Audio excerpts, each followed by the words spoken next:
কিয়ামতের ময়দানে আল্লাহর কাছে বান্দা কোন আমল করলে হিসাব ছাড়া জান্নাতে যাবে? ভাই, আল্লাহর কাছে হিসাব দিয়ে জান্নাতে যাওয়া কি সহজ কাম না কঠিন কাজ? আরে আল্লাহর কাছে তো অনেক দূরের কথা। আপনি যে প্রতিষ্ঠানে চাকরি করেন তার মালিকের কাছে, উপরস্থ বসের কাছে একেবারে পুঙ্খানুপুঙ্খ করে প্রতিটা পয়সার হিসাব দিয়ে একদম সবকিছুতে পারফেক্টনেস প্রমাণ করা, এটাই তো একটা কঠিন কাজ, দুঃসাধ্য কাজ।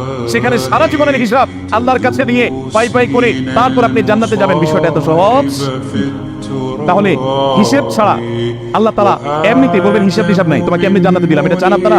দেখুন কোরআনে কারীমে আল্লাহ তাআলা বলছেন, ইন্নামা ইউওয়াফাস সাবিরুনা আজরাহুম বিগাইরি হিসাব। আল্লাহ বিনিময় দেওয়ার ক্ষেত্রে, সওয়াব দেওয়ার ক্ষেত্রে দুনিয়াতে যারা সবরকারী হবে, যারা ধৈর্যশীল হবে, যারা সহিষ্ণু হবে, যারা নিজেকে নিয়ন্ত্রণ করতে পারবে, এই সবরকারীদেরকে আল্লাহ তাআলা হিসাব ছাড়া দিবেন। يا أيها الذين آمنوا استعينوا بالصبر والصلاة